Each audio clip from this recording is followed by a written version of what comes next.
साथियों ये यहाँ पर सामने त्रैकूट पर्वत पर श्री माँ मनसा देवी विराजमान, कल कल छल छल करती बहती श्री गंगा जी और सामने त्रैकूट पर्वत पर माँ चंडी विराजमान। बेहद शानदार दृश्य है। और हमारे साथ श्री हृदयानंद जी महाराज मंत्र चर्चा के लिए। तो आइए शुरू करते हैं। चल लिए हैं ध्यान कुंज की तरफ। बहुत ही सुंदर वातावरण, बहुत ही शानदार। ये देखिए सामने त्रैकूट पर्वत पर माँ चंडी विराजमान और बहुत ही शानदार वातावरण है। और ये हम अभी ध्यान कुंज पर जाकर बातचीत करते हैं। सुबह के 9:30 बजे हैं आज। तो हम स्वामी हृदयानंद जी महाराज से थोड़ी धर्म चर्चा करेंगे ना, आप लोगों तक पहुँचे इसी मनोकामना के साथ। स्वामी जी यहाँ इस स्थान के विषय में कुछ बताएंगे? जी बिल्कुल। ये हमारा ये जो है नीलधारा पर्वत, इसको गुरुमुख ध्यान कुंज के नाम से भी जाना जाता है जी। यहाँ पे ध्यान करने के लिए आप मन को, जब भीड़ भाड़ की ज़िंदगी में मन विचलित है तो आप यहाँ पे आके शांति से अपना जाप कर सकते हैं, अपना ध्यान केंद्रित कर सकते हैं जी। और इस जगह की एक विशेष बात मैं आपको बताना चाहूँगा जी।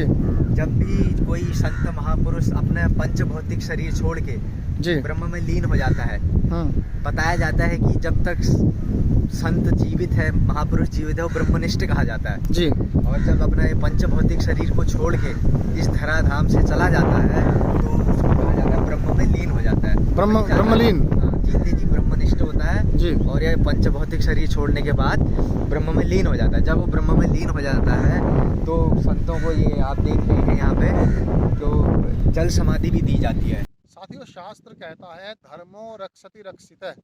यदि हम धर्म की रक्षा करेंगे तो निश्चित ही धर्म हमारी रक्षा करेगा। स्वामी हृदयानंद जी, सबसे पहले तो हमारे जो दर्शक हैं उन सभी की तरफ से आपको अभिवादन, आपका स्वागत। आप हमारे चैनल पर आए, यह हमारे लिए गर्व का विषय है। तो मैं आपसे यही कहना चाहूँगा कि धर्म की इस यात्रा में, जो एक लंबी यात्रा है, आपकी भी काफ़ी समय हो गया आपको धर्म क्षेत्र में, क्योंकि परंपरा आगे बढ़ती रहे।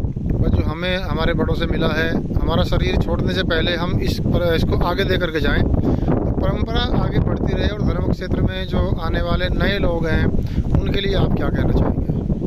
नमस्कार, आप देख रहे हैं चैनल के माध्यम से। मैं यही कहूँगा कि हमारे जो धर्म है इसके निर्वाहन करने के लिए किसी न किसी को तो आगे आना पड़ेगा। आज के समय में हमारे धर्म के प्रति कोई जागरूक नहीं है। आप देख ही रहे कैसी स्थिति है। हमारा हिंदू धर्म जो है बहुत पिछड़ा जा रहा है, तो उसके लिए किसी न किसी को इस परंपरा का निर्वाहन करना ही पड़ेगा।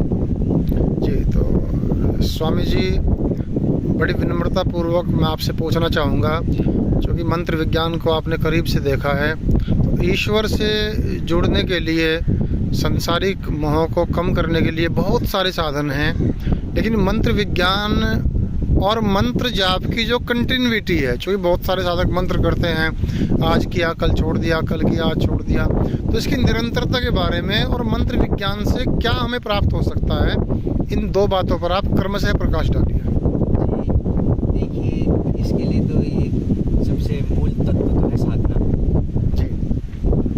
जो हम अपने काम के प्रति, अपने धर्म के प्रति साधना ही सर्वोपरि है जी।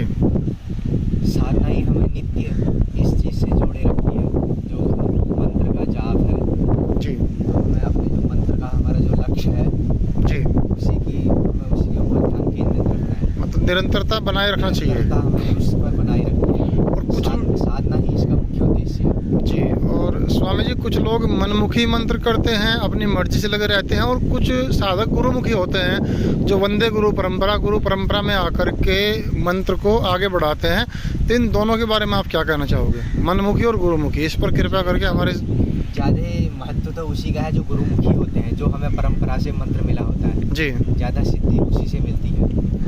और जो मंत्र का नियम ही यही है कि गुरु परंपरा, वंदे गुरु परंपरा, गुरु परंपरा असली मंत्र वही है जो परंपरा से गुरु मुख से सुना हो। और जो मनमुखी लोग हैं, बाह्य लोग हैं, आज उसका कोई महत्व नहीं है, विशेष महत्व नहीं है मेरी नज़रों में। लेकिन ना होने से होना बेहतर है। ना होने से होना बेहतर है जी। लेकिन अच्छी बात यही है कि हम गुरु परंपरा से, गुरु मुख से सुना ही मंत्र सिद्ध माना जाता है जी। हमारे धर्म में भी बताया गया है जो मंत्र हमें गुरु मुख से प्राप्त हो जी। जी स्वामी जी, बहुत बहुत धन्यवाद।